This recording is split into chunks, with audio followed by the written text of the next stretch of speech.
Children's Discovery Museum. I am going to show you guys how to make Play-Doh today. It's simple ingredients.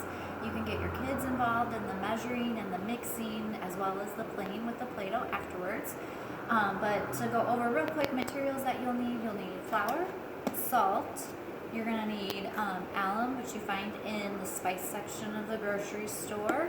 You can then either use a spice like cinnamon I'm going to use today, or you could use some packets of Kool-Aid, or you could use an extract like peppermint extract, works really well, or coconut extract if you want to feel like you're at the beach. That one is a good one too.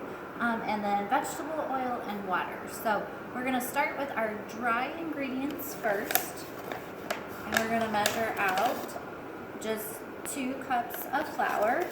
And again, have your kids help you with this part in the measuring and mixing and talking about measurement. That's an easy way to sneak in some math with them too. So we've got our 2 cups of flour.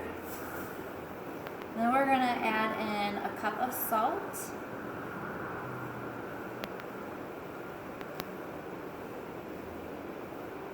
And then pour that in.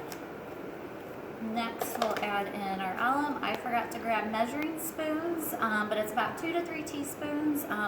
I literally can make Play-Doh in my sleep, so I always just kind of have a best guess, and it always ends up being fine, but about 2 to 3 teaspoons is what you want.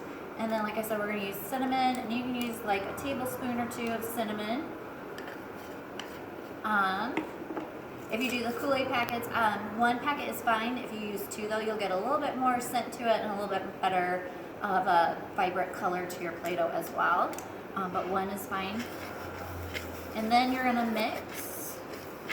You could also, when I've done this with groups of kids, have them take turns mixing and stirring and counting, like make 5 stirs around the bowl to add in some counting with them. And then once you get that mixed, you're going to add your liquids. So it's going to be 1 cup of water. You don't need to boil the water. I just use like warm water out of the sink, and it's just fine. So we're going to do 1 cup. And then you're going to do about 2 tablespoons of vegetable oil. And then you're going to stir again and mix up your Play-Doh.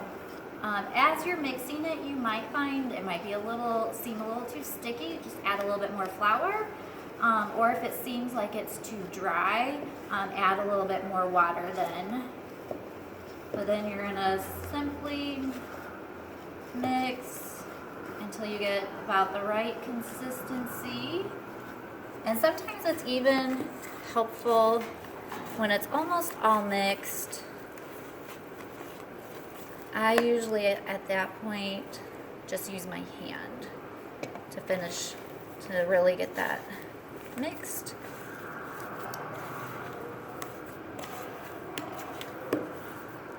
And this one is pretty good. I don't think I really need to add any more, maybe just a tad bit more flour, so it's just slightly sticky.